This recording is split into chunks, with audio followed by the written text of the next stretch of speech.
Good evening, good evening, good evening. It's great to see you all tonight. Hi, welcome. Tonight I know that we're competing with powers far beyond the mortal Jewish people. Are you taping the game or can I tell you the score? If you're taping the game, I'll keep my mouth quiet. If you're not taping the game, it's tied 1-1. Okay? In the, what is it, top of the seventh? Sixth inning. Okay. All right. No, it's halfway through the game. Okay, good. Well, there's certain things that are just important. So it's wonderful to see you all. Welcome back to the College of Jewish Studies 2017-2018 semester. Is it not on? I'll turn it louder. Can we turn this a little bit louder, Carlos? Is it on now? Is it better? 1, 2, 3, 4, 5. Is that better? Okay. It's a strange microphone, so cockeyed here. Okay, there we go. Yes. Who's playing?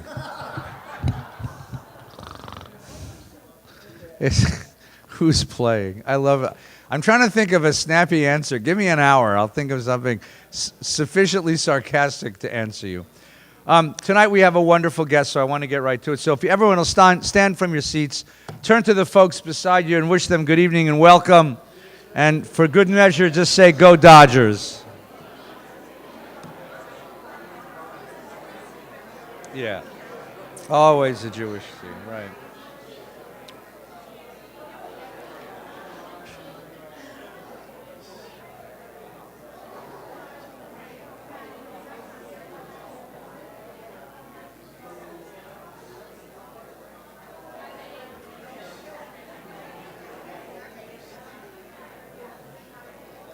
It's working now. It's working. Hello?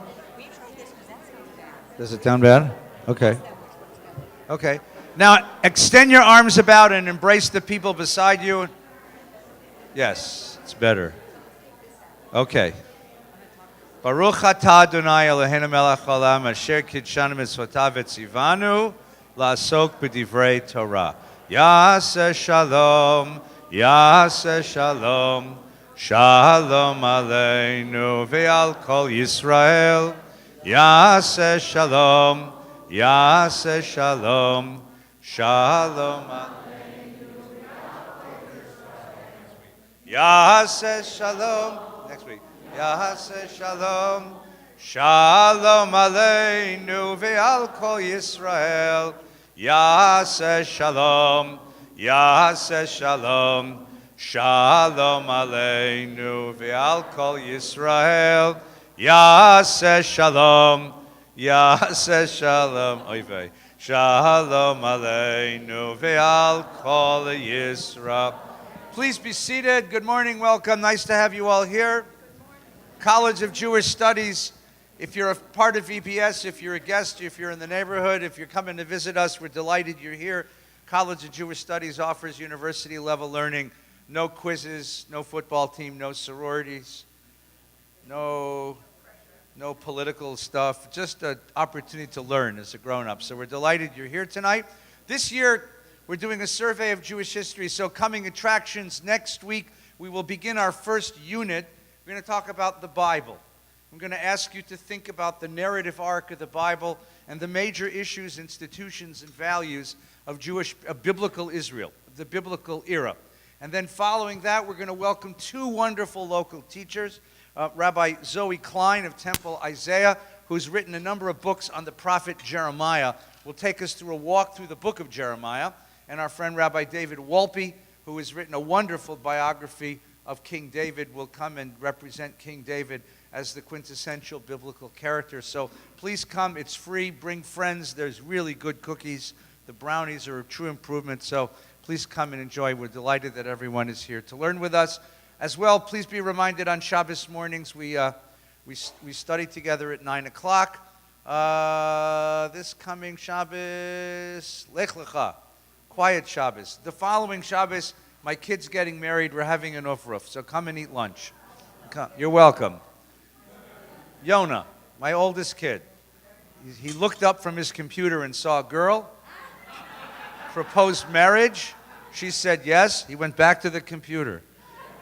Very small wedding because they're both shy, but a big ufruf. So come to that Shabbos And that morning, by the way, which is November the 4th, we're going to be welcoming Eli Bear, who is the international chairperson of Hatzalah, which is a wonderful organization that provides ambulance services in Israel and now all over the world. They're training communities all over the world to provide citizen-based ambulance services. It's a remarkable project, and he'll be here that morning. He's got to bring one of his little mini ambulances, and he's going to talk to us about what Hatzalah does. So come that morning and enjoy a lovely simcha. Yes? This Friday is something called, thank you for saying that, Tamarim. Now, we've had for many years now a special musical service called Rimonim, which is a beautiful rock and roll service. This Friday, we're doing Tamarim, which is the Sephardic version. Beautiful, beautiful Sephardic music. It starts at 6:30. You've got to come in a colorful mood and in colorful clothes and enjoy spicy prayer and enjoy a wonderful Sephardic Shabbos. It starts at 6:30. Actually, if you come early, they're serving these Sephardic hors d'oeuvres, which are out of this world. And actually, we'll ask Professor Myers that in just a minute, the difference between Sephardic Jews and Ashkenazic Jews, and the deep aesthetic of Sephardic community. But it's a beautiful service. Come Friday night. It's this Shabbos, right, this Friday night. Please come and join us for that. The reason we're doing the course this year is because of tonight's guest. Because I never had the chutzpah to offer a survey of Jewish history. I didn't think it could be done in 15 weeks. And then during the summer, I got a copy of this beautiful book. This is part of a little series put out by the Oxford University Press called A Very Short Introduction. They have about 300 of them. Short introduction to you-know-what, to all kinds of things. But Professor Myers, David Myers of UCLA, and now of the Center for Jewish History in New York, wrote a very short introduction to Jewish history. And in 109 pages, he gives the most clear, deep, remarkable, scholarly history of the Jewish people I've ever read. And I read the book, and I said, gee, if he can do it in 109 pages, I can do it in 15 weeks. So he's the reason that we're here tonight. I don't usually plug people's product, but this is a great book, and it's a short book. I mean, you can really read this in a Shabbos afternoon, right? In between innings, for example, you can read this. You know, it's 109 pages, 10 pages an inning. It's a really wonderful introduction because he is able to both give us a tremendous amount of material, but a tremendous vision, a perspective on what Jewish history is all about.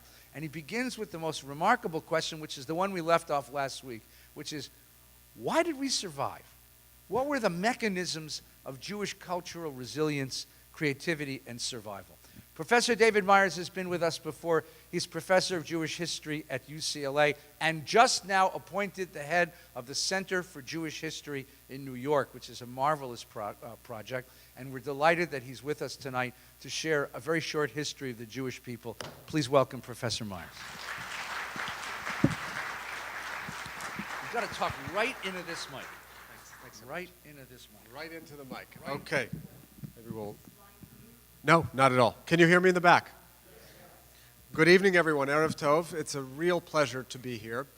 I've lived in Los Angeles for close to 30 years, and I think this is the 7th time that I've been in the San Fernando Valley. 6 of those times have been to Valley Beth Shalom, you'll be glad to know. So when I come, it's a really special occasion, and I feel really blessed to be in the presence of you, this learning community, which is really extraordinary in the annals of 21st century Jewry. I'm really just delighted. Let me get right to the question that may or may not interest you, but follows on Rabbi Feinstein's wonderful introduction, which is, why would I actually undertake to write such a book? I mean, it would seem to be a completely foolhardy undertaking.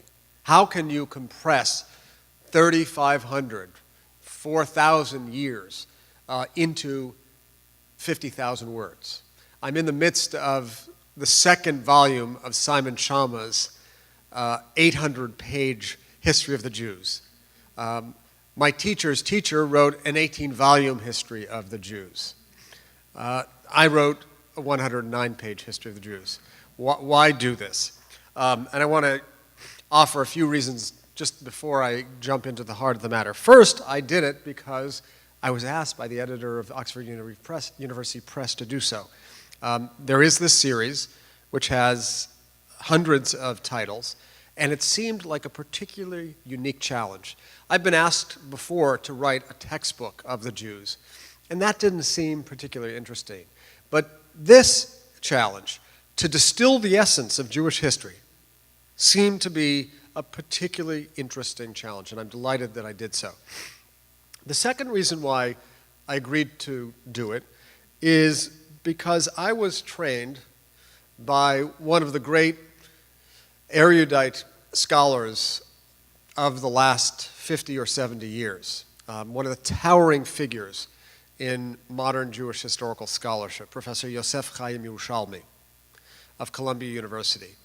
And Professor Yerushalmi demanded of us that we fulfill what the German Jewish philosopher Franz Rosenzweig hoped for himself when he began to make his path of tshuva, his way of return to traditional Judaism. Rosenzweig expressed the hope that nothing Jewish be foreign to him. And Professor Yerushalmi inculcated in us the desire that nothing Jewish historical be foreign to us. And thus, rather than have us specialize in 50 years here or a very particular space there, he exposed us to the entire course of Jewish history. And this book, which is dedicated to him, is really a tribute to his astonishing range of erudition and his lyrical prose. The third reason why I decided to write this book has to do with a question that you're going to be engaging with in your own study, which Rabbi Feinstein mentioned, which is the question of how did the Jews survive? After 25, 30 years of serious scholarly investigation of this or that issue in Jewish history, I was interested in trying to answer that question for myself. Now, as we know, there's a wide range of responses to the question, how did the Jews survive? And perhaps the one most familiar and readily available is that the Kodesh Baruch Hu, God, served as a guardian to the Jewish people throughout its history. I come to you tonight to say I can neither confirm nor deny the veracity of that explanation. Rabbi Feinstein has, I think, a more direct route to that answer than I do. What I came up with in this book were two causal factors, two explanations that I describe as profoundly counterintuitive, unlikely. I don't want to say that they're the only explanations for why the Jews survived, but they're two very powerful ones, and again, I think counterintuitive. The first explanation is the persistence of anti-Semitism. That is to say, were it not for the persistent enmity of the Gentile world, the Jews would have long ago disappeared. Now, this explanatory model, of course, has its limits. Anti-Semitism in non-lethal doses, it's important to say. Because when anti-Semitism spills over into lethality, then it no longer serves as a preservative force. But when it is present in non-lethal doses, it serves to remind Jews of their distinctiveness, often at points when that message would otherwise have been forgotten. And this leads me immediately to the second explanation, which I posit in this book, which is equally counterintuitive. Jews have survived because of assimilation. Conventionally understood to be a recipe for their disappearance. In fact, I argue that that assimilation has been not only a constant presence in Jewish history, but a preservative force in its own right, in the absence of which Jews would have atrophied and become an ancient fossil long ago. And I hope to unpack my rationale, my reasoning behind that claim as we move forward. So, in fact, these two forces aren't just independent, free-floating explanatory models. They interact with one another. They serve, in a sense, as tempering agents of one another. Meaning, were the path of Jews towards assimilation not impeded by anti-Semitism, Jews might well have disappeared. Anti-Semitism thereby serves as a kind of restraint against the full assimilation of the Jews. Conversely, were anti-Semitism not tempered by the capacity of Jews to integrate in some meaningful measure into the surrounding milieu, they would have long ago disappeared. What these two factors, I think, point up for us that's very significant and really makes the story of the Jews remarkable is their adaptive capacity. Their capacity to adapt to new circumstances, new milieu, new conditions with remarkable speed and dexterity, and to make their way into new settings with the ability to respond in this way that allows them to be enough at home so as not to be completely expelled, and yet different enough so that they maintain a distinct sense of identity. That's the remarkable adaptive mechanism that stands between these poles of anti-Semitism and assimilation. Okay. Having said that, having laid out these two causal factors, I want to now suggest that there were 4 revolutions that shaped the visage of Jewish history from its inception to the modern age. And with that, I'm going to make use of, or Ilana, are you going to make use? Yeah. You're too far away anyway. My dear friend Ilana is, whom I see all too, yeah, I'm good, thanks. So we can advance it. Yes. There you have it. I'm done. Okay, thank you very much. So this we've already seen, and we can now move on. Here are the 4 revolutions that I'd like to review with you. The first is the theological revolution, then we're going to move on to talk about the cultural revolution, not in the Chinese context, in the Jewish historical context, then the secular revolution, and finally the political revolution. There are other revolutions that one could enumerate, but these are 4 that I think have been particularly formative in shaping the face of Judaism, the physiognomy of Judaism and Jewish history over the ages. We can move ahead. Okay, we now make our way to the first, the theological, which might also be called the monotheistic revolution. These are, again, revolutions that really lent a sense of distinctiveness to a group of people that has survived for at least 3,500 years and perhaps even further back.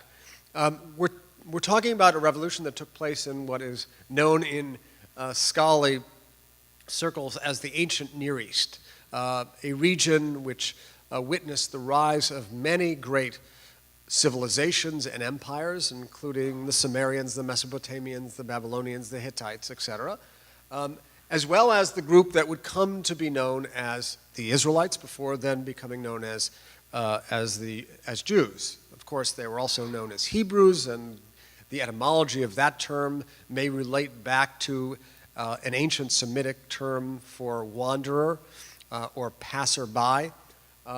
We're not exactly sure, but it suggests that the group in question was a nomadic people that made its way around many parts of the ancient Near East. It's in this setting, often thought of as the cradle of civilization, that a stunning new innovation emerged, which is monotheism, the belief in a single, all-powerful God. That idea that has been so inextricably linked to the Jewish people for thousands of years, for millennia. How did monotheism come about? That is actually a very compelling and perhaps unanswerable scholarly question.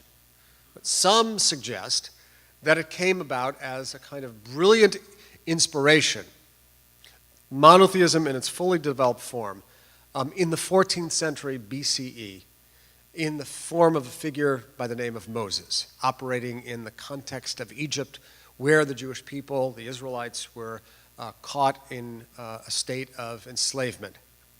This is a view associated with the great Israeli Bible scholar Yechezkel Kaufman, but is not universally accepted. One very interesting variation on Kaufmann's view that places the true birth of monotheism in the 14th century was that of a great thinker, but not a Bible scholar, by the name of Sigmund Freud, who also believed that monotheism took rise perhaps through a figure named Moses, but who was himself originally of Egyptian origin, and in fact had a kind of conversionary experience when encountering the enslaved Israelites, and was adopted as their leader. But much more conventionally, we can move ahead. No, maybe two ahead. Yeah. Okay. Much more conventionally, the traditional, certainly traditional biblical account and the traditional scholarly account would place the birth of monotheism in the 19th or 20th century before the Common Era in the form of a figure named Abraham, about whom, alas, we have no archaeological or historical evidence, hence the question mark. And scholars have puzzled over how to account for the emergence of monotheism. Was it a kind of, if you'll pardon my theological pun, a creation ex nihilo, or did it emerge in some other way? Did it emerge gradually? And a school of scholars, a considerable body of scholars, believes that monotheism wasn't born day one when Abraham may have received a message from God. They tend to think that monotheism developed over time. That is to say, in terms of the acceptance by that people which we now associate with the ancient Israelites or later Jews, it took some time for this idea to percolate, distill, ferment, and then be accepted. And they talk about a pattern or tradition known as monolatry, which is to say a kind of admixture between monotheism and idolatry, whereby there may have been a supreme god amongst other gods, which resembles in some sense the Greek pantheon with a supreme god like Zeus. But whatever the explanation may be, whether it be monolatry, whether it be monotheism taking rise in the time of Abraham or 600 years later in the time of Moses, what is clear is that monotheism bestowed upon its bearers a sense not only of distinctiveness, but of election or chosenness. And a sense not only of chosenness, but of standing in a special relationship with an all-powerful God. Now, this is important because it begins to make clear how such a group might stand apart from others. That sense of chosenness or election bestowed upon its bearers, the ancient Israelites, a sense of distinctiveness. And now we can go back one. And here we begin to get some understanding of how this group may have indeed survived over time. To understand this more fully, we have to make recourse to the 17th century, to the figure before us, the great renegade philosopher from Amsterdam, Benedictus, or Baruch Spinoza, who in his famous theological political treatise, at the end of the 3rd chapter,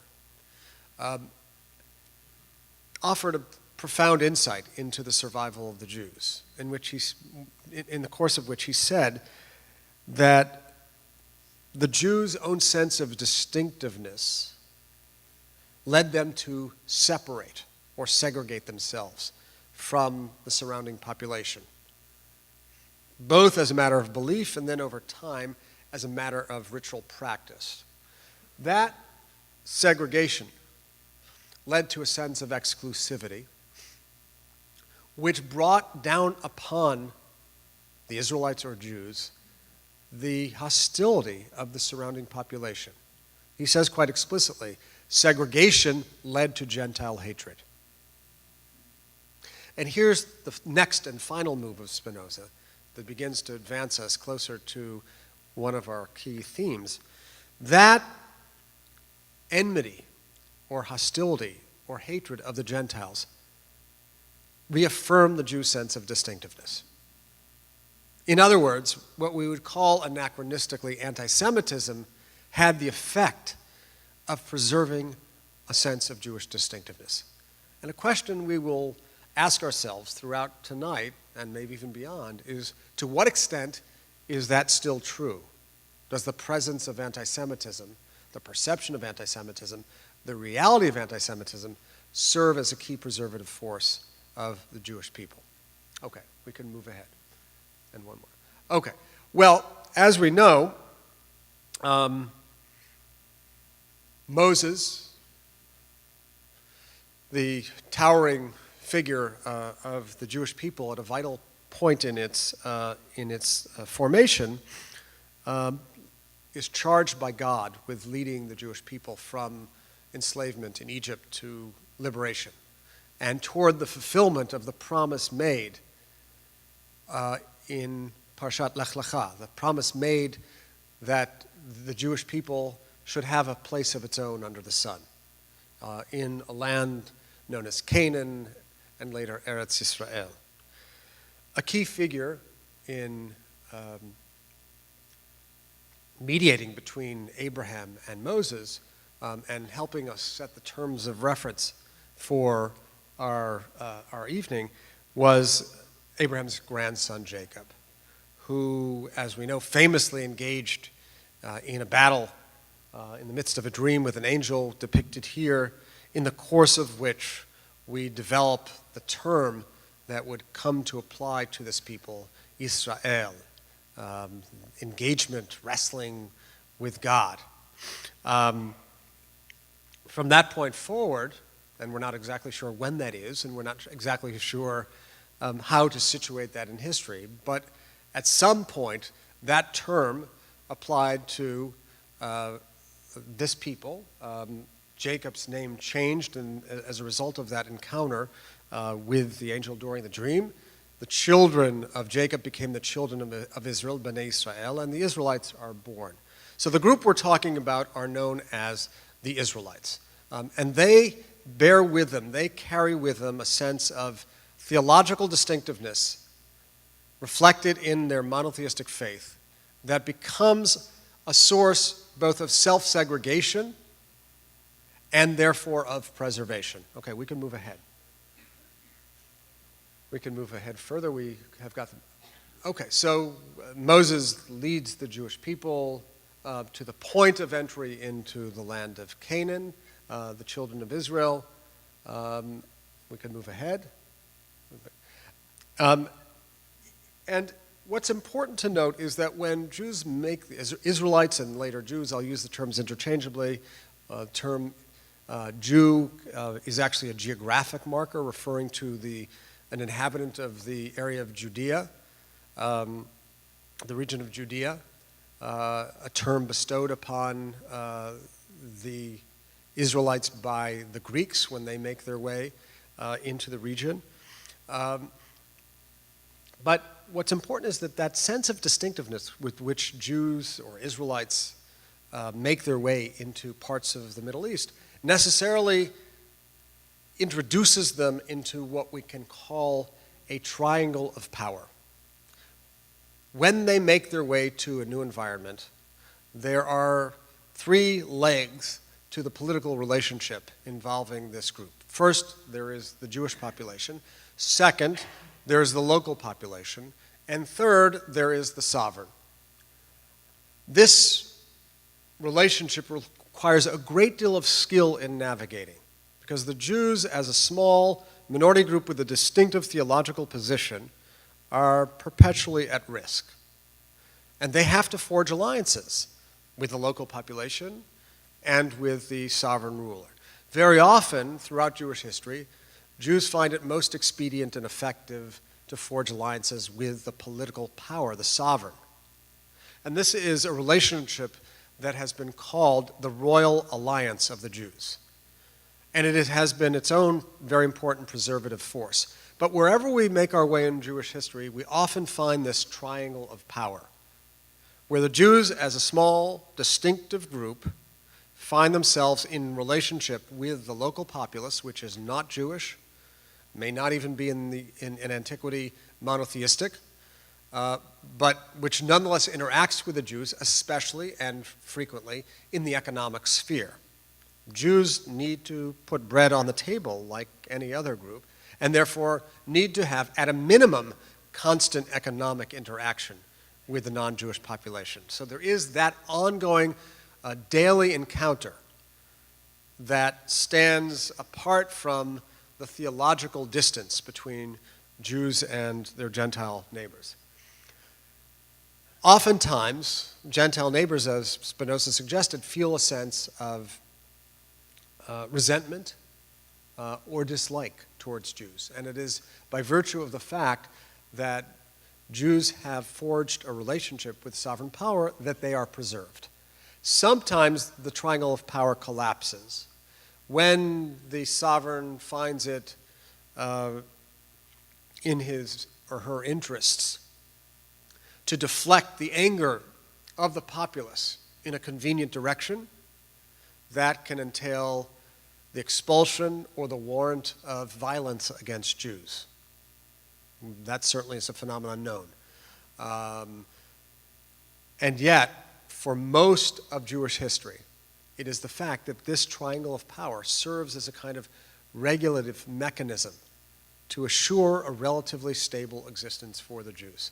And it's important to note that although anti-Semitism indeed is the longest history, the longest hatred, indeed it is remarkable for its malleability and capacity to assume new and different forms, Jewish life was, throughout much of the history of the Jews, relatively stable, marked by low-grade hostility, but a relatively reliable existence from era to era. Certainly in antiquity, when we see a certain measure of tolerance that is not always as present in the Middle Ages. Tolerance because of the very religious tradition of paganism or polytheism, which allowed for a wide range of divergent views. It gets a little bit more complicated when we move ahead. I just have to make an obvious point that this triangle of power operated when Jews were a small minority. There are three exceptions to this condition of dwelling in a state of minority. Three major examples. We can refer to some minor ones like the kingdom of the Khazars in the Middle Ages. But the first is the First Temple period, when King David and then King Solomon built the First Holy Temple, established a major religious and political home in Jerusalem, and created, for a brief spell, a unified kingdom of the disparate tribes of Israel. That lasted about 350 years. The First Temple was destroyed by the Babylonians, as we know, who then exiled a substantial portion of those in Jerusalem. And about 60 years after that, after the beneficence of Cyrus the Persian allowed the return of the exiles from Babylonia to Jerusalem, the Second Temple was built, during which time we have fleeting instances of political sovereignty for the Jews, which comes to an end decisively in the year 70 of the Common Era. And from that point until 1948, we don't have another instance in which Jews escaped that triangle of power that I mentioned until the creation of the State of Israel.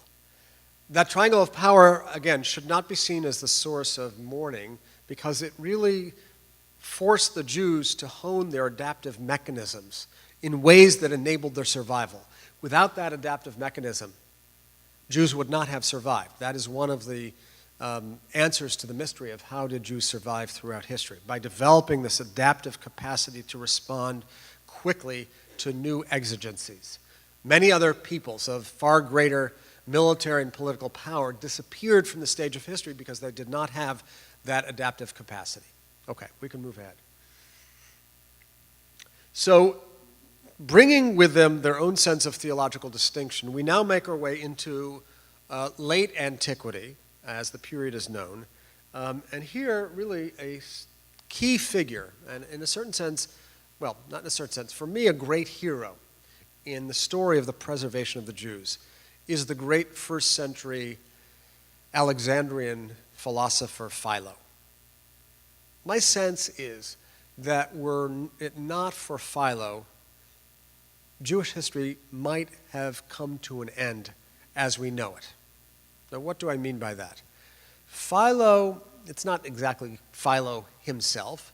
Philo, who was a fully observant, richly observant Jew, who at the same time was deeply immersed in the intellectual culture of Greek Alexandria, in the heart of the Greco-Roman era. A great expositor and student of Greek philosophy. It is he and his contemporaries who took a rather primal biblical religion and transformed it into a sophisticated philosophical system. That's another instance of the remarkable adaptive capacity of the Jews. Earlier, just a second ago, I was talking about a kind of physical adaptive capacity. Now I'm talking about an intellectual adaptive capacity, a capacity to transform the very essence of Judaism without losing touch with the core. So there still was an all-powerful God at the center. But that all-powerful God was no longer represented in the same kind of anthropomorphic terms, human-centered terms, or if so, those terms were understood allegorically because they could not reside easily with a philosophically sophisticated mind. This is the cultural revolution that Philo undertook.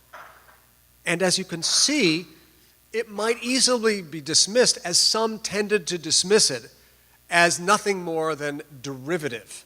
This is Judaism simply imitating Greco-Roman intellectual culture. That's one way to see it. And indeed, some historians did see it as precisely that. I choose to see it in a different way. I choose to see it as an essential adaptation at a particular moment in time that allowed, in fact, for the ongoing flourishing of Judaism and Jewish history. And this reminds us of an essay that Rabbi Feinstein and I were talking about, written by one of his teachers at the Jewish Theological Seminary, the late, great Professor Gershon Cohen, who served as chancellor of the Jewish Theological Seminary, who in 1966 delivered a commencement address to a group of future Jewish educators at Hebrew College in Brookline, Massachusetts, entitled The Blessing of Assimilation in Jewish History. Can you imagine the horror? Can you imagine the disappointment on the faces of the parents when they came to hear that Gershon Cohen was going to talk about the blessing of assimilation to a group of future educators, the ones who would be called upon to forestall assimilation in young Jewish children? What did he mean? He said that in every generation, at every moment in time, Jews did not isolate themselves into a corner and stand at a remove from the society of which they were part. They extended their tentacles into that society and adopted cultural values from that society in ways that fortified, not weakened, their own sense of Jewish identity. And he reminded his readers, and first his listeners, of an important point. There is an ancient midrash that he quoted that said, because of their steadfast resistance to the absorption of the language, naming, and dress norms of the Gentiles, the Jews survived. Because Jews resisted taking the names of the surrounding culture, the language of the surrounding culture, and the dress of the surrounding culture, they survived. Gershon Cohen, with his vast knowledge, which was indeed comparable to that of my great teacher, Professor Yerushalmi, completely upended that proposition and said, guess what? In every period of Jewish history, Jews absorbed the names, language, and dress norms of the surrounding culture. Now, there's an interesting modern iteration of this idea. From the late 19th century, last quarter of the 19th century, ultra-Orthodox or Haredi Jews transformed this old belief into an ikar, a fundamental principle, based on the Hebrew words for these three properties. Name, Shem, language, Lashon, dress, Malbush, the acronym of which makes the word Shalem, wholeness or completeness. And this became a foundational principle for Haredi culture, that because of the resistance to these three factors, Jews have survived. I urge you all to go and read Gershon Cohen's compelling essay, which makes exactly the opposite point. And indeed, it is formative for my own sense of the survival of the Jews.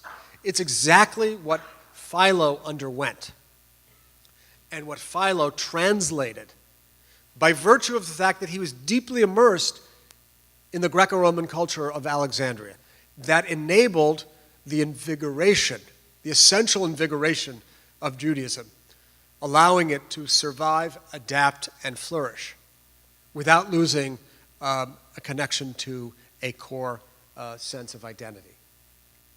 Now, in the time of Philo, in the first century of the Common Era, my teacher, Professor Yerushalmi, was once interviewed by the great Bill Moyers in the wake of one of his books. And Professor Yerushalmi was asked, in what period of Jewish history would you like to live if you had the opportunity? I have my own answers, but we share one very important common response. The first century of the Common Era was about as consequential an era as there ever was in Jewish, or for that matter, human history. A lot going on, not just Philo. We know about the four sects or movements that the Hellenized Jewish historian, Hellenized and Greek-style Jewish historian Flavius Josephus identified. We also know, of course, of the rise of a new movement that followed a Jewish faith healer and preacher by the name of Jesus. Enormously consequential and volatile era, the last decades of the Second Temple period, in the aftermath of which we see two new religious but also cultural creations emerging. Two siblings of the same parent, as they're often known, Christianity and Rabbinic Judaism. The more common family metaphor is that Judaism is the parent and Christianity is the sibling. But a number of scholars have taught us to think of these two new creations.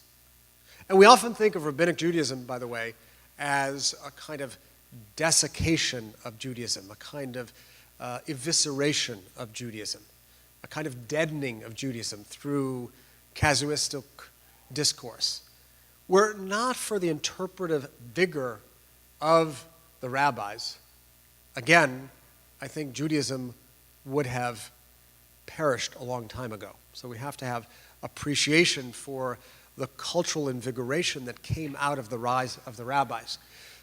But when we talk about Christianity and Judaism in this context, we're talking now not of one monotheistic group that believes that it has a unique relationship to God, but two monotheistic groups that believe they have a unique relationship to God. And that becomes a recipe for, let's say, complication. Especially when we make our way to the next slide. We can move ahead to the 4th century of the Common Era. So we're moving ahead 300 years. Growing enmity between Christianity and Rabbinic Judaism, but a game-changing event occurs when the Roman Empire settled in what would come to be known after his name, Constantinople. The Emperor Constantine embraces Christianity, undergoes his own conversion to Christianity, thereby ending decades and centuries of hostility by the Roman Empire towards Christians, indeed persecution by the empire towards Christians. And now the Roman Empire embraces Christianity as a state religion. This is a very significant transformation in the relationship between these two monotheistic creeds, because now one of them has very real political power. And the rivalry that has had a almost exclusively theological quality is now larded by this huge asymmetry in political power. Now Christianity has the capacity not just to lord it over the Jews, but to do away with the Jews. And this is the question that arises, and that church fathers in the 4th century actually take up. The leading theological figures of Christianity as it becomes an even more solidified religion by virtue of the fact that it's now a political power as well, pose to themselves the question, if in fact Jews are guilty of the gravest capital crime imaginable, as they believe Jews were, namely deicide, responsibility for the death of the Christian God, then why do we not exact the ultimate punishment and do away with it? And this is a question that church theologians in the 4th century took up and batted about. And one of the most interesting answers emerged from one of the most interesting of the church fathers, Augustine of Hippo, represented in the top right, who answered that it would be a missed opportunity, as it were, to eliminate the Jews altogether. Rather, Jews should be kept in a debased state as a way of testifying to the truth of Christianity. But they should also be allowed to survive, because they were the ultimate witnesses to the second coming of that Christian God whom they had renounced. And thus, Jewish survival, in the eyes of Christian theologians, was predicated on what came to be known as the witness theory. So we see this new theological overlay to the relations between Jews and Christians from the 4th century onward. This might suggest to us that the relationship between Jews and Christians was beset by constant and unrelenting antipathy. And what I want to caution us against is lapsing into what my teacher's teacher, the author of those 18 volumes of Jewish history, the great Salo Baron, arguably the greatest Jewish historian of the 20th century, once called, in an essay in 1928, read this essay as well, just like Gerson Cohn's, they're short and you can read them very quickly, an essay called Ghetto and Emancipation, what Baron famously called the lachrymose conception of Jewish history, the mournful conception of Jewish history, the tearful conception of Jewish history. Baron reminded us that throughout the long history of the Jews, and certainly in the Middle Ages, the status of the Jew was considerably better than the status of the typical medieval serf. Considerably better. And so when we think of this theological overlay, we shouldn't think of it in monodimensional or monochromatic terms, because it's part of the story. It's part of the preservative mechanism of the Jews. But what's also important to note is that there was regular, ongoing, daily interaction between Jews and Christians, even in Constantinople, extending up through the medieval period. Even in the Middle Ages, the triangle of power that we spoke about, now when we have two and then eventually a third monotheistic competitor, that triangle of power continues to exist. For much of the daily existence of the Jews, that triangle of power enables a relatively stable existence. We can move ahead. In that triangle of power, the sovereign very often provides means of physical security to the Jew. And now we have a clear rationale for the sovereign providing that legal safety. It was not, to be sure, an excess of altruism or love for the Jew. It wasn't even a lingering vestige of some theological principle lost. It was the fact that Jews had demonstrated economic utility, and therefore were guaranteed a measure of protection through a system of charters and what were called privilegia that the sovereign granted to the Jew. Some of the charters were so far-reaching that it was a criminal offense for a Christian to ignore the cries of Jew in the middle of the night, punishable by jail and fine. So valued were the Jews as economic agents. So this is another example of that adaptive mechanism whereby Jews are permitted to reside and indeed engage on a regular basis with the surrounding population. In doing so, we know that Jews interacted with non-Jews in the economic sphere. We know that the great site of Jewish-Christian encounter was not the church or the synagogue, but rather the marketplace. What's very interesting, and in fact what historians have now begun to chronicle with greater detail, is a kind of unarticulated exchange of cultural values back and forth between Jews and Christians in the marketplace, and for that matter, between Jews and Muslims in the marketplace. It wasn't just that the generation of Rashi and his grandsons undertook the same kinds of commentarial practices that Christian scholars did. In parallel, in inarticulate conversation with each other. We know that ritual practices that we see in both medieval Christianity and medieval Judaism were shared and probably were part of that stream of ritual values that moved in two directions.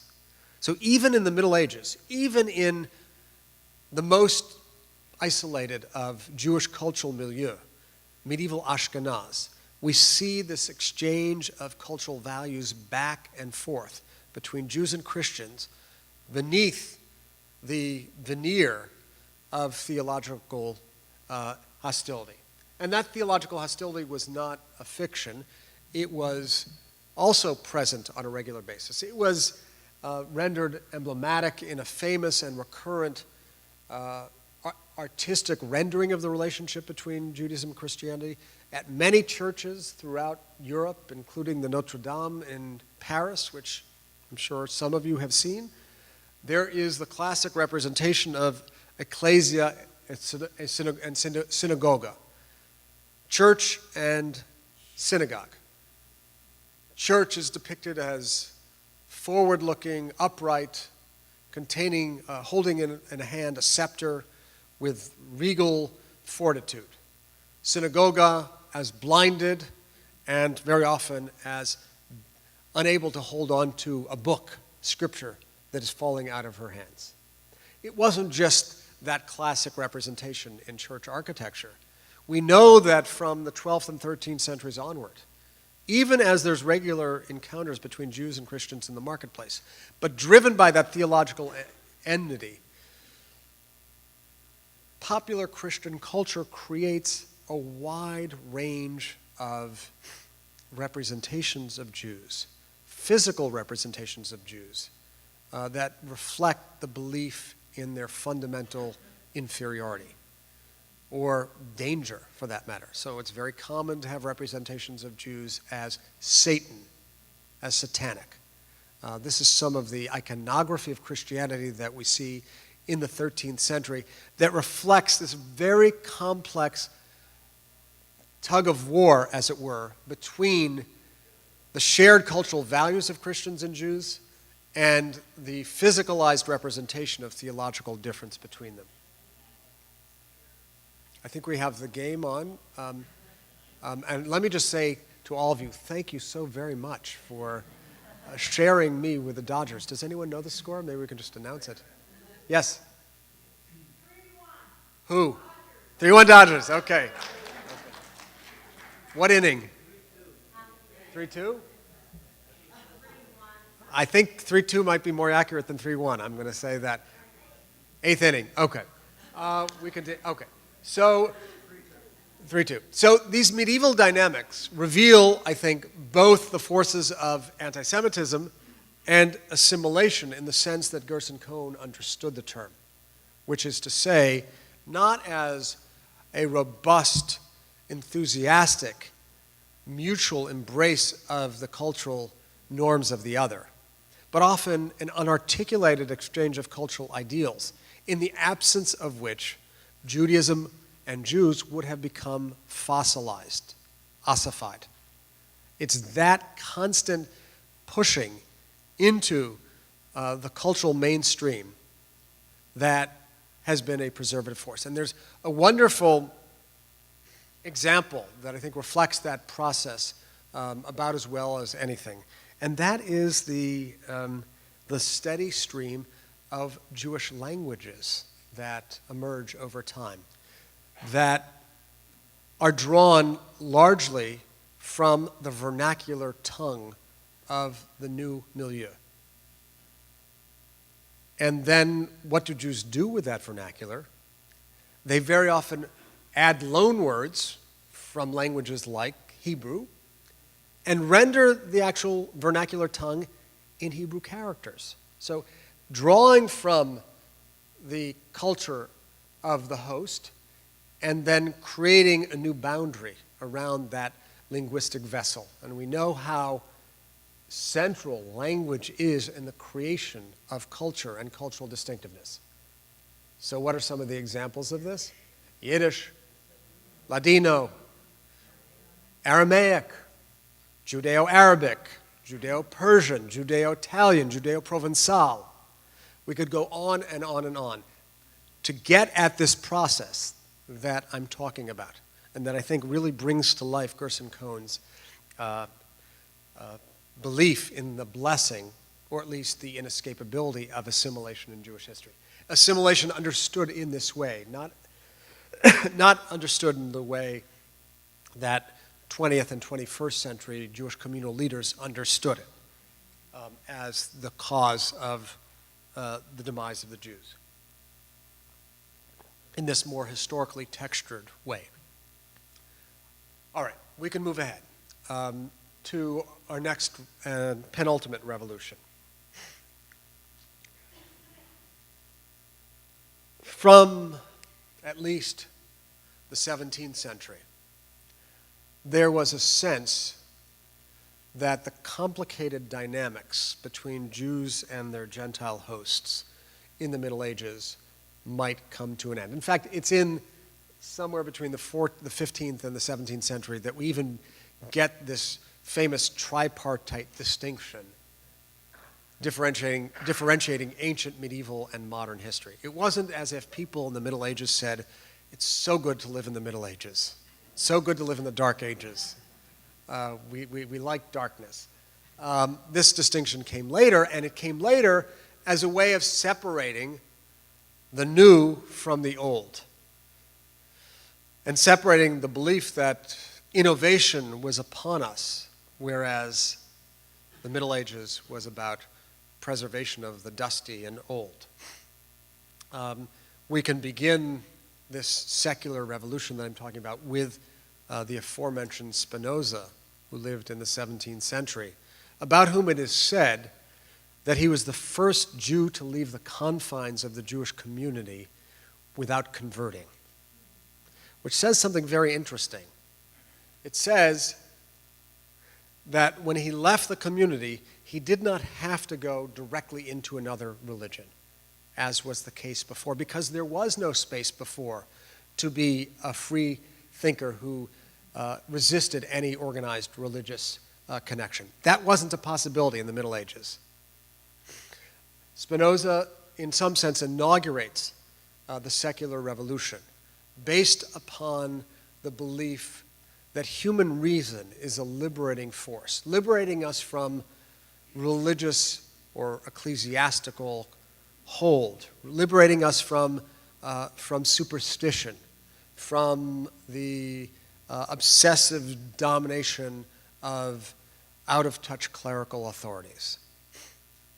And there's an interesting line that can be drawn between Spinoza and, in some ways, a successor of his, the great German Jewish philosopher Moses Mendelssohn, who lived in the 18th century. And these two figures, Spinoza and Mendelssohn, vie with one another for the designation of the first modern or secular Jew. Both believed that reason was a powerful, liberating force that every human being was endowed with, and that human reason had the capacity to break the bonds of prejudice and, at long last, to elevate Jews from a state of mere tolerance to a state of equality. It's important to note that from ancient through medieval times, Jews were tolerated. They received actual patents of toleration. But to tolerate someone is to say, I'll tolerate you. It's not the same as achieving a state of equality.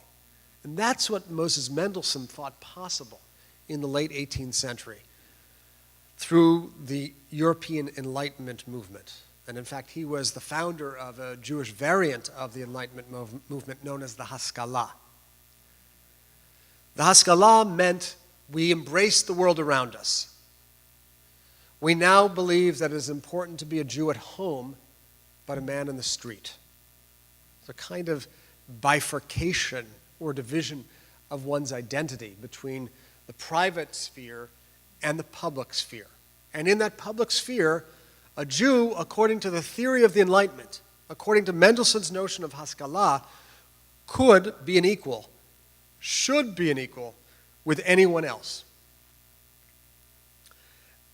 There are complications in this story too, because when a discussion was held in the French National Assembly in 1789, in the wake of the Revolution,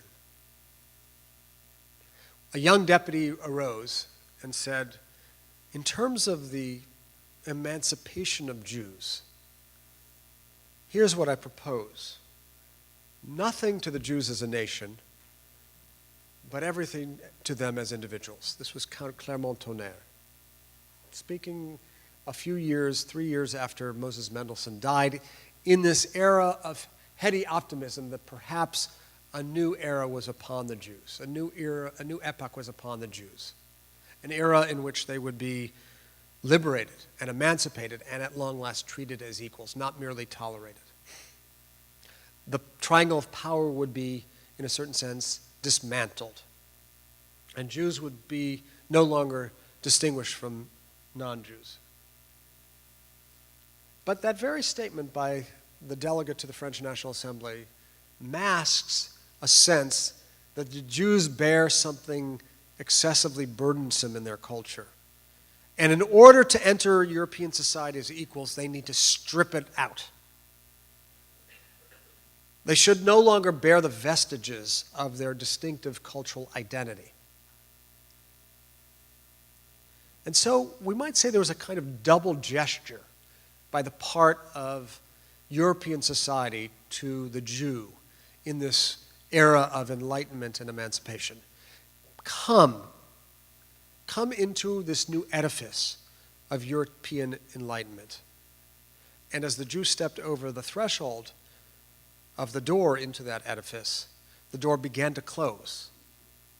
When it became clear that the Jew still wore clothes that seemed somehow out of pace with European society, or may have not abandoned the dietary regulations of the Jews, or may not have spoken fully the vernacular of the day, preferred a Jewish language to the vernacular. These distinguishing features serve to remind the European enlightener that the Jew was different. And it's that very proposition, that the Jew may be different, and the resulting frustration over that, that led the followers of Moses Mendelssohn to adopt some rather unusual strategies. Moses Mendelssohn managed to hold together a very unlikely balance. On one hand, he was, like Philo, a fully observant Jew. On the other hand, he was completely committed to the embrace of the modern secular world. His followers, and indeed his own children, found it very difficult to hold together those two properties. One of his chief disciples, a man by the name of David Friedlander, couldn't do it. And he proposed in 1799 in a letter to a Protestant minister that he lead a group of Jews to the baptismal font in order to achieve the final stage of emancipation on one condition. And the condition was that this group of Jews not have to accept any Christian dogma, not one single doctrine, including and especially belief in the divinity of Jesus. This came to be known as the attempted dry baptism. Friedlander makes clear to us that religion in a secular era doesn't disappear, but is transformed. That's an important point to make. The advent of secular sensibility, which allowed Spinoza to find a place beyond the clutches of an organized church, does not mean the disappearance of religion.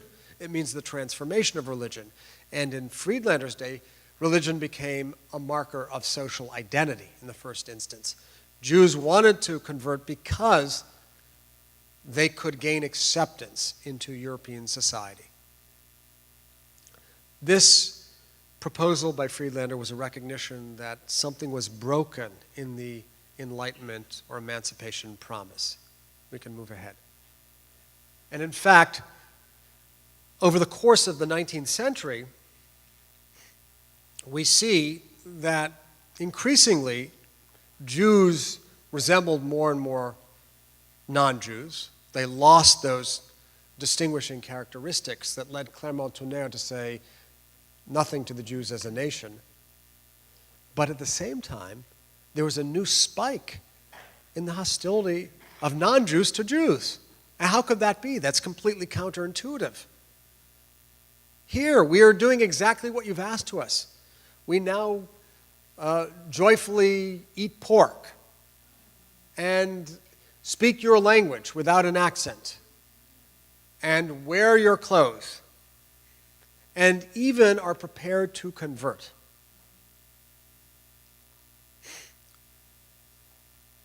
And it's in the wake of that set of cultural transformations that we see the rise of a new phenomenon, which is now denominated as such in the 1870s, called anti-Semitism. The term doesn't exist until the 1870s. It emerges in a time of intense xenophobia in Germany.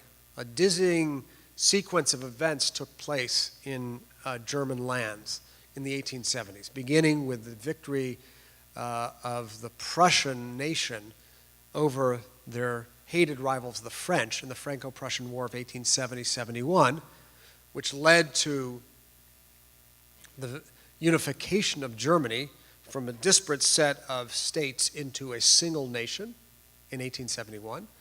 But 2 years after that, there was a stunning economic collapse in Germany and other German lands, which plummeted that sense of euphoria into a sense of great depression. And it's always, or often in such conditions, that we see a rise in xenophobia, racism, and anti-Semitism. And in fact, it's in that very environment that anti-Semitism comes to life as anti-Semitism. And what was so interesting about the first formulators of this anti-Semitism was that they said it's precisely because the Jew is no longer distinguishable from the non-Jew that he represents such a danger. Prior to that, it was the difference of the Jew that served as the font of anti-Jewish expression. Now it is the invisible nature of the Jew's threat that actually adhered no longer in the Jews' creed or religion, the fact that Jews didn't accept Jesus as their Lord, but the fact that Jews were different as a matter of bloodline or race, the animating principle behind anti-Semitism in its modern incarnation. The figure on your right is the person who lent us that odious term of anti-Semitism, Wilhelm Marr, a German journalist who established in 1879 a League of Anti-Semites. And this leads us, and we come to the end of our story, to the Fourth Revolution, which is the political revolution. The revolution that says Jews 100 years earlier relied on European powers to emancipate them. And that didn't go so well. Jews were partially emancipated. They were begrudgingly emancipated, or they weren't emancipated at all. We now, in the 19th century, the age of nationalism writ large, must undertake our own emancipation. A very smart Russian Jewish doctor by the name of Leo or Leon Pinsker, wrote a treatise in 1882 entitled Auto-Emancipation, Self-Emancipation, which was, in a certain sense, the cri de coeur, the cry out in the wilderness, calling for Jews to do what other peoples were doing in this period and accept the mantle of nationhood and seek to realize it. It was, of course, left to another figure, writing 14 years after Leon Pinsker, an assimilated Central European Jew by the name of Theodor Herzl, to give even more concrete form to the political revolution that was being attempted in this era, when he called for the creation of a Jewish state in 1896, a fantastical idea if ever there were one. And in fact, Herzl was beset by all sorts of delusions of grandeur, including his erstwhile idea to lead a group of Jewish children to St. Stephen's Cathedral in the heart of Vienna and have them take the baptismal waters. Later, he came to realize that the assimilation of Jews may not be possible in Europe, and that led him to his belief in the imperative to create a Jewish state. He convened, as we know, in Basel, Switzerland in the summer of 1897, a Zionist Congress drawing on Jewish nobles and notables from around the continent. And he said in the wake of the first Zionist Congress in Basel, in his diary, "Here at Basel I have created a Jewish state. I don't know whether it will take 5 years, 10 years, maybe 50 years, but I have created a Jewish state." 51 years later, a Jewish state took rise. Now, as we acknowledge the importance of this political revolution, I think it's important to note, as we conclude, that Jews prior to this point were not altogether lacking a political sense, as often has been believed. Jews, in order to survive, in order to engage in this complicated triangle of power, required a significant degree of political sagacity, of political wisdom in navigating and negotiating their way. And as a general matter, it was really between the poles of anti-Semitism and assimilation that they found the adaptive mechanism that allowed them to survive. The final question with which I'll conclude, and I will not dare to answer it now, is what does the future hold in this balance between anti-Semitism and assimilation? I will only say that once upon a time, even at certain points when I was writing this book, or several years before, I thought we might live in an era in which anti-Semitism would be a completely negligible presence in Jewish life in America. And if so, what would happen without that preservative tempering agent? Alas, we're not yet in that period. We'll talk more about it soon. Thank you very much for your attention.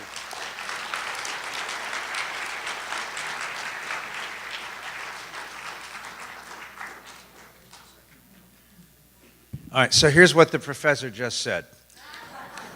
Everything you thought about Jewish history is wrong.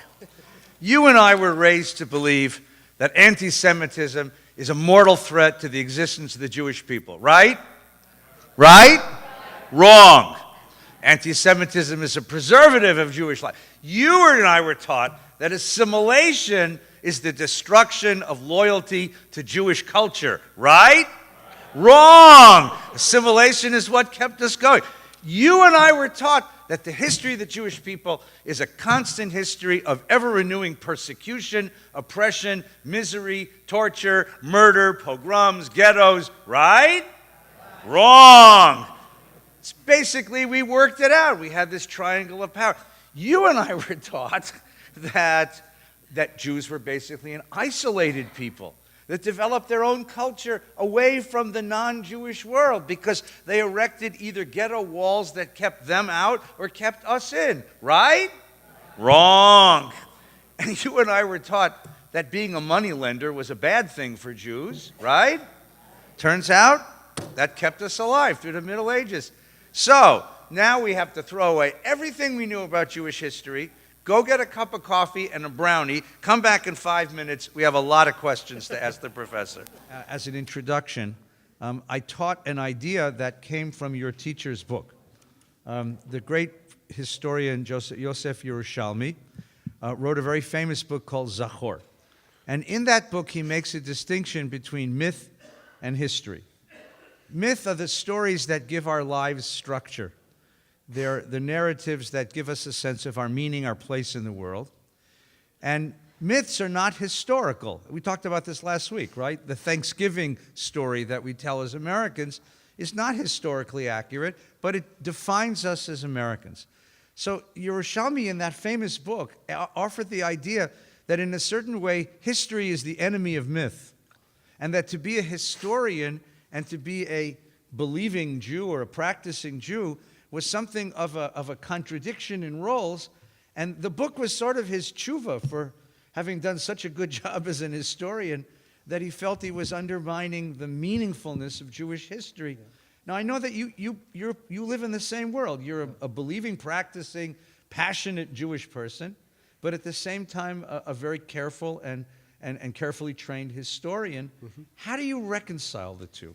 Well, it's funny you should ask that. I have a book about that, forthcoming, called The Stakes of History, that is in many ways my response to my teacher's book, mm-hmm. Zachor. So in Zachor, as Rabbi Feinstein said, Professor Yerushalmi posited this yawning chasm between pre-modern collective memory, the collective memory of the Jews that was embodied in things like ritual practices and commemorative days, holidays, fast days, feast days, and the modern critical practice of history, what historians did, what Rabbi Feinstein called myth and history. There's a great deal of truth to this dichotomy. If one takes a very, I think, narrow look at the way in which history actually has been written. So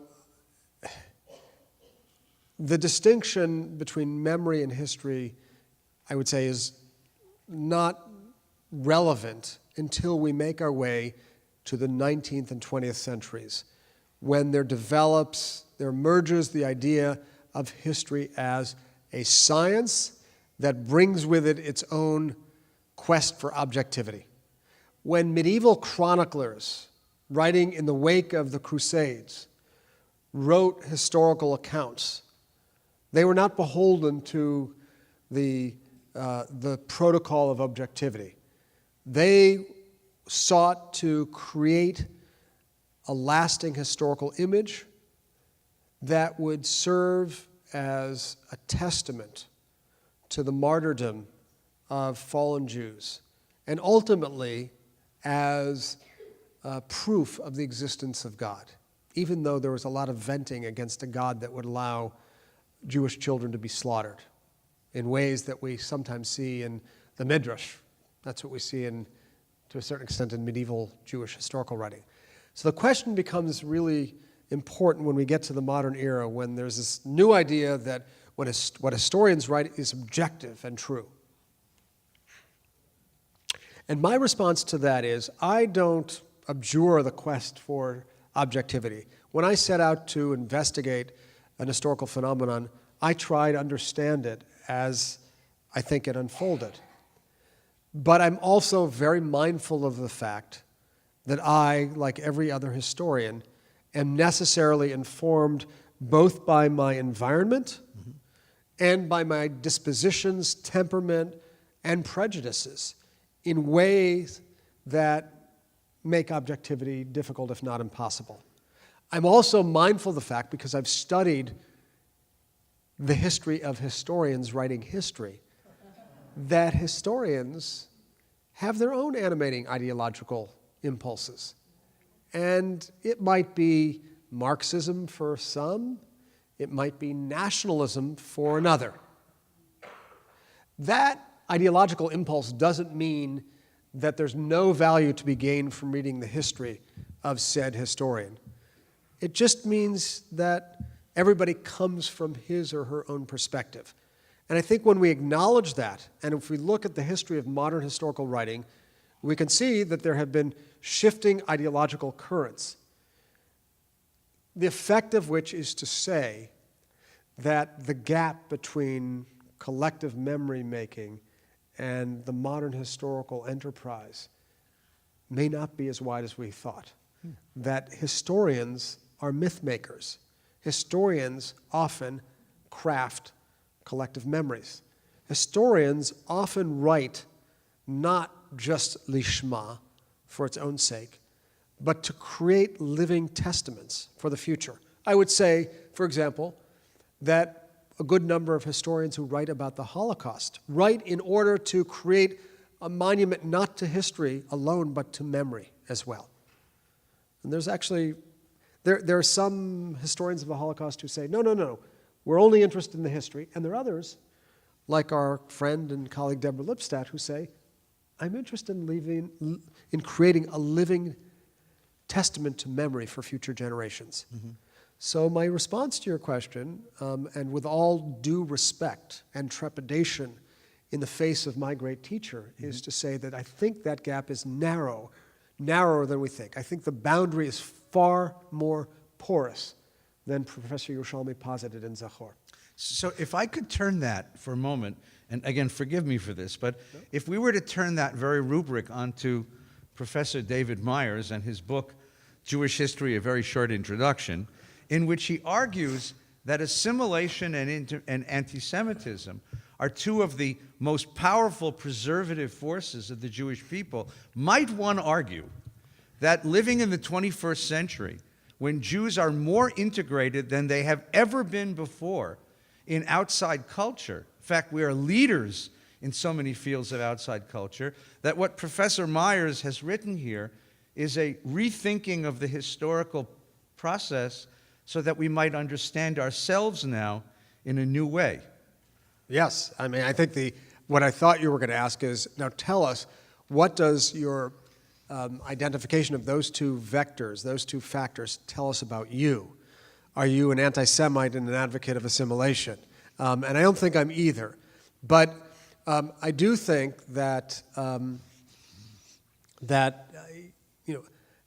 both in the book that I just mentioned, The Stakes of History, and in this book, I'm very mindful of the fact that I'm writing for an audience that I hope will be interested in using historical edification in order to bolster their own sense of how they got to where they are in the present and how they might make their way in the future. So I guess I would say that this book is something of a roadmap to the Jewish future, to an understanding of how Jews have made their way, especially at a point in time. And again, when I began to think about writing this book, I thought we were living in an era in which anti-Semitism was going to reach historic lows, and there would be some imbalance, and then we'd have to think very seriously about how to rejigger the balance, not by inventing anti-Semitism to serve as a tempering agent, but by finding other forms of identity. You know, part of the trick and part of the challenge in the modern era is that some of the chief pillars of Jewish identity, like steadfast belief and rigorous observance of mitzvot, mm-hmm. A very robust sense of community, have withered mm-hmm. at the vine of modernity. And one of the things that I notice is that for many Jews in the modern era, the presence of anti-Semitism, what I would call the negative criterion of Jewish identity, has become if not the central pillar of their identity. And there's something, not fully healthy about that, I would say. So what I guess I've tried to propose is both a descriptive process. What I've offered is a description of how I think Jews have survived, but also a kind of roadmap for how Jews might live their futures out, mindful of the ways in which Jews have managed this existence between two poles. We're not at a point where anti-Semitism is disappearing, and yet still, in historical terms, there's never been a Jewish diaspora community as successful, affluent, and integrated as the American. I'm reminded, as I contemplated what would the world look like with, or certainly the American world look like without anti-Semitism, I'm reminded of one of my favorite Jewish thinkers of all time, the great Shimon Ravidovich, whom I think I've talked about here before, who wrote a famous essay in that tradition of famous essays that I've mentioned, and which I'll send to Rabbi Feinstein for your further review, called Israel, the Ever-Dying People, in which he said, in every generation, Jews believe they're going to be the last link in the chain. And yet they repeat that mantra generation after generation. So there's some solace in that. I think what's fair to say is that these two factors are going to continue to be operative forces in Jewish life for the foreseeable future, but they're not enough. They're not enough. I mean, what I haven't mentioned in this book, and which is really a glaring omission, when you write a book like this, you're horrified in retrospect by all that you've excluded.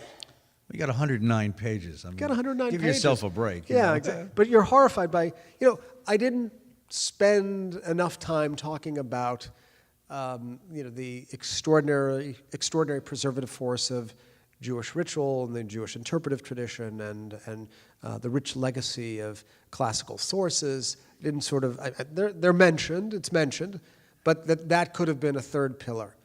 And I guess what I would say is between the poles of anti-Semitism and assimilation, we need to continue to struggle to fill out our cultural appetites in order to sustain ourselves well into the future. So, yes, a roadmap, but a partial roadmap that needs some filling in. So let me just, I want to take up each of these just very briefly, though. Let's take up assimilation for a moment. There are many essays, including Haram's famous essay, where he distinguishes between assimilation that's good for us and assimilation that's bad for us. Now, the problem is you can only see that in retrospect. I don't know how many of you, but in my neighborhood last December, and I'm waiting to see if it's this year too, for the first time I'm seeing lots and lots of homes with blue and white lights on them, right? So when I was a kid growing up, having a Christmas tree or not having a Christmas tree was the dividing line about whether you were Jewish or you had abandoned Jewish life altogether. And lights on the house sort of guaranteed Christmas tree inside. And now I'm beginning to see, a lot of are Christmas trees good assimilation or bad assimilation? Right. And how does one tell in the moment you're living whether a particular move is good assimilation or bad assimilation? Right, that's a really good question. Really, really important question. So you're referring to Chadam's essay, famous essay, called Chikui V'Hitbolalut. We'll make a whole list of the famous essays, because they're all in these beautiful essays. I'm sorry, they're famous to three of us in the world. Right. Forgive me. I'm really sorry. These are the things that nourished us as graduate students, and as we were sort of trying to make our way as Jews in the world, and they're just treasures of pearls of wisdom. But it's important to note that Gershon Cohen based his essay, The Blessing of Assimilation, on Chadam's Chikui V'Hitbolalut. So there's a kind of genealogy or lineage that we should take note of. And you're right, he called attention to two kinds of assimilation. There's a kind of destructive assimilation that led to disappearance. It had no restraint on it. And there was what he called competitive assimilation. And that was an assimilation whereby Jews sort of borrowed but then retracted and crafted it in their own image and maybe cast it in Hebrew characters. And you're absolutely right to say that we often don't know until the owl of Minerva arrives, until it's too late for us to recognize what's good and what's bad. What I guess is important to note is that Jews dwelling in isolation from the rest of society don't have great chances for survival over the long term. Now, I say that, it's important to note, as someone who's devoted 10 years of his life to studying a ultra-Orthodox community in suburban New York called Kiryas Yol, which is a legally recognized municipality according to the laws of the state of New York, which is about as disengaged and segregated from the rest of society, proudly so as you can get. And you say, well, what are you talking about? I mean, that's a community which has the highest birth rate in the state of New York, which doubles in size every 10 years, which is a fully self-contained world in which Yiddish is spoken from cradle to birth, in which the values of the founding Rebbe are perpetuated in instruction from day one until one's dying days. So isn't that an example of the antithesis of the preservative force of assimilation? And what I've discovered is that even in a community such as that, one can see the inescapable traces of assimilation, which is to say assimilation is inescapable. And as one looks... Give us an example. So in that when we look at a Haredi ultra-Orthodox community, and we see, fellas with long beards and black coats and furry hats, and we see women with long skirts and sleeves, and we see 28 children, and we see people speaking Yiddish, we see 14th century Poland. Right. Tell me how that is responding to 21st century America. Well, just sort of, you wouldn't necessarily see it visibly unless you really looked and knew the community.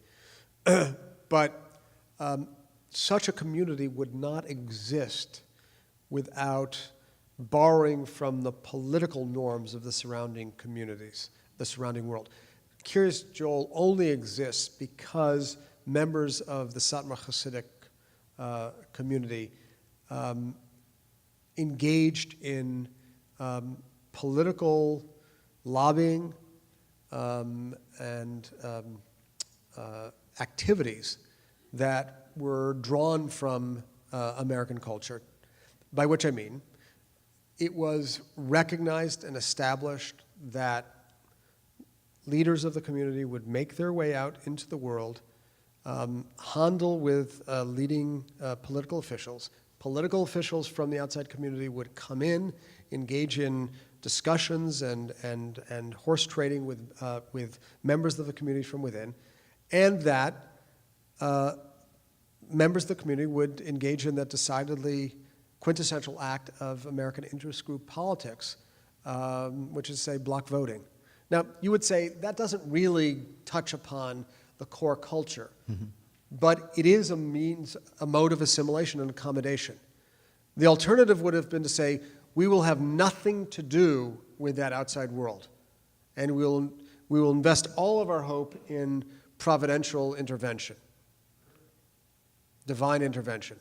And in fact, what one sees is a political wisdom embedded in that community that has allowed it to survive and flourish. Now, you might say, you know what, that's just the traditional medieval or early modern practice of shtadlanut. Maybe. But that, too, is a form of accommodation and assimilation. It so happens, that's just one example. The fact is, in a much more direct response to your question, although there is a formal prohibition on home internet use unless it is essential for reasons of parnusa, of economic livelihood, there's a lot of home internet use. There's a lot of use of the internet, in part because Satmar Hasidim, like people in general, are curious and interested, funny and smart, or not. But they're people, and they too seek to know about the world around them. So what might ultimately be either the leveler of that community or perhaps the source of its ongoing sustenance is the internet, right? Which is clearly an indication of the power of acculturation in American society, which affects even that community. Wow. Now, Let me just say one other thing. Please. I've spent a lot of time in the community, and it's really fascinating. And I have to say, everybody I meet, I like. So just to sort of dispel a kind of perception that they're other and sort of not human in the ways we are. People are people. It's a really important lesson to impart. You know what? I met up with the free-thinking pot smokers in the community. Now, that's assimilation at work. In Kiryas-Yol, New York, the most insular community you could imagine. In your chapter on assimilation, you begin the chapter with a very interesting observation, which is that one of the products of assimilation as a cultural stimulus is that you end up with a constant plurality of Judaisms. That because different communities are assimilating different things in different ways and responding to the outside world different ways, you make the claim that there has always been plural Judaisms, which is, I mean, again, I have a Chabad cousin, and he and I have an argument all the time because he tells me that I'm an aberration. There has always been Torah true Judaism until you came, he says, you meaning me personally, and destroyed it, right? Then after me came Schulweis and Kaplan and Heschel and Reform Jews and Mendelssohn, right? But this idea that there's always been pluralism, always been multiple different Judaisms. Yeah. Take a moment on that. Yeah. Well, that's one of the great animating tensions of Judaism. And I'm a big believer in the creative and animating force of tension in history. First of all, if you're an historian, in the absence of tension, you'd have nothing to do. So thank God for tension, right? You'd have nothing to look at. Right. There'd be no change over time, and that's what we do, is we investigate change over time. Mm-hmm. So, the idea of plurality in Judaism we think of as a very modern idea. It came along in the 19th century when the first Reform Jews arose, and then in response, this notion of orthodoxy was invented, and then, thank God, Zacharias Frankel invented something called positive historical Judaism, out of which this great institution took rise, the conservative Judaism, the third path. But in fact, there has been plurality in Judaism from ancient times, certainly from the time of the Second Temple, certainly from the time of the divided kingdom in the waning stages of the First Temple era. And here I would say that, the miracle in the story is not that Judaism survived, but that it survived in the face of this innumerable array of local variations. That in the face of this dispersion, which cast Jews from Aden to what begins with Aberdeen, to Anaheim. In the face of that, two things happened. Jews developed this extraordinary capacity to adapt their traditional norms to the local culture and form a seemingly ceaseless variety of minhagim, local minhag, custom, but that those various minhagim constitute this fantastically, explosively colorful, polychromatic mosaic of Jewish cultures that nonetheless are brought together through a shared sense of both past and future. That's really an extraordinary achievement in history. I mean, think of it in sort of conventional religious terms. Think of the struggles of the Catholic Church to navigate between central in Rome and the provinces. Right? There's a constant battle underway. And I suppose that's an animating tension in Christianity, but one that Catholics are very mindful of. What happened in Judaism was, in a certain sense, unacknowledged. The permissibility of establishing local variations, Ashkenazi and Sephardi are the most common to us, but there are hundreds of others, thousands of others. And yet, notwithstanding the permissibility of that, there remained a very rich and robust sense of a shared destiny. In the absence of, believe it or not, emails and smartphones and modern forms of communication. That is really a cultural miracle, and one that I think, in a certain sense, doesn't have a readily available historical explanation. That there be a wide range of cultural variations is one thing. That at the same time, Jews would stand up and say, and yet I am connected to a Jew 5,000 miles away, is really the miraculous quality. Now, Echad Ha'am would say, and to a great extent this was true, and we need to think about this in the context of the 21st century, that the connective tissue always was the Hebrew language. And in fact, how did a Jew in Aden communicate with a Jew in Salonika or a Jew in Prague in the medieval or early modern period? Only through Hebrew. The epistolary and commercial medium through which Jews communicated with one another over time and place was Hebrew. Now we have a different challenge when we don't have that degree of Hebrew literacy. I often think of myself, notwithstanding what some of my, critics say, as a neo-Echad Ha'amian, intent on reviving that role for Hebrew as a language of transnational Jewish communication in my sort of romantic moments. But that likely won't be, and it may be English, Jewish English, Judeo-English will play that role. I don't know. But it is certainly the case that Hebrew served as a connective tissue between the local iteration and the more global instance of Klal Yisrael. No, it was more than Hebrew, though. I mean, they were writing about a certain set of halachic issues, a certain set of biblical interpretive issues. They had a common literature that they were responding to, and even if they responded to it differently. Absolutely, yeah. Right. I was just talking about the mode of communication. It's a marvelous. Yeah. So listen, you're a historian, which means you're dedicated to a scientific vision of the human past, of the Jewish past, but we would be remiss if we didn't ask you about the future. Because frankly, when you say to us that it's assimilation and anti-Semitism that are the two generators of Jewish preservation, one says, well then, can we survive in a community where we're accepted?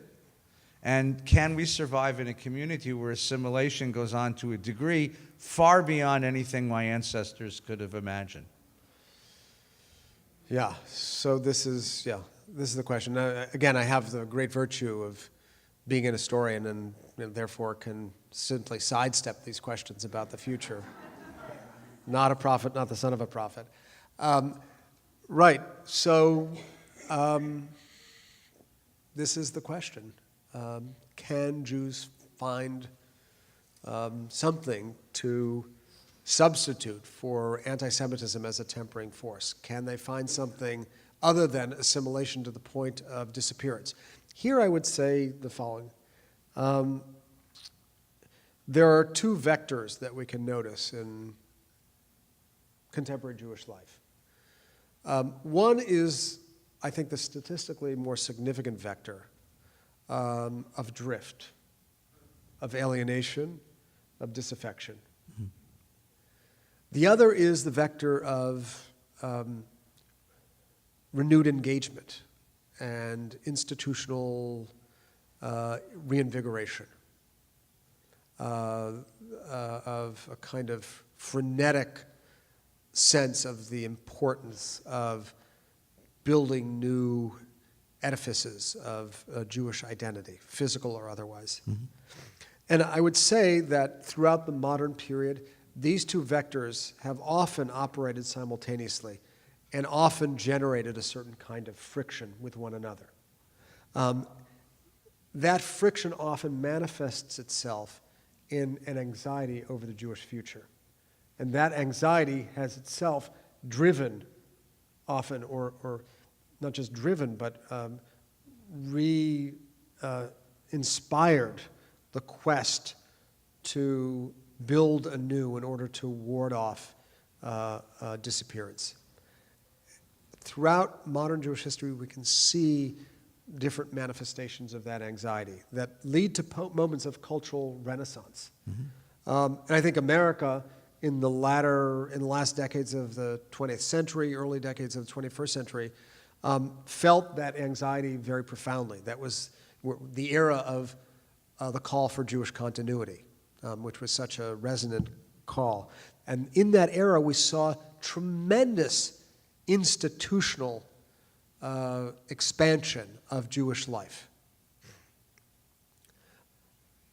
I think that that has created both homes for new Jews, new homes for Jews to enter, new portals through which Jews can enter into a renewed connection to their Jewishness, but as institutions tend to do, also a certain sense of alienation. This is sort of in the nature of institutions. They often arise as a result of a kind of revolutionary fervor. But the minute you institutionalize that revolutionary fervor, you lose the revolutionary fervor, and you have an institution.